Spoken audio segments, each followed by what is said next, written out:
Interest is a word you hear a lot. And after you've gotten your first job and you're starting to make a little money, and you finally got enough that you can start thinking about things like savings accounts or credit cards or car loans.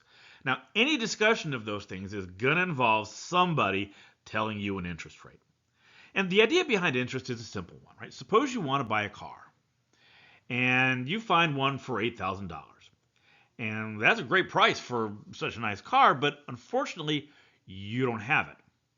So you ask around and you find a friend who does have the money, and more important, is willing to loan it to you if you agree to pay it back at the end of the year.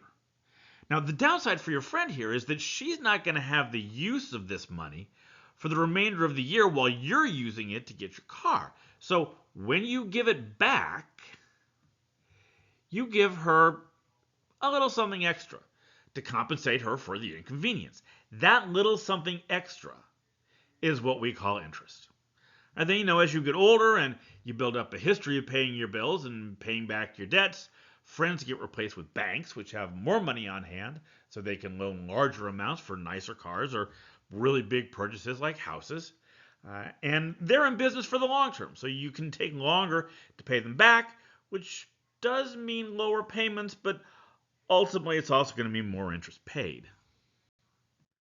So if you'd like to learn more about interest and how it's calculated in different situations, the top link here will take you to our consumer math playlist, which talks about all of those things in a lot more detail.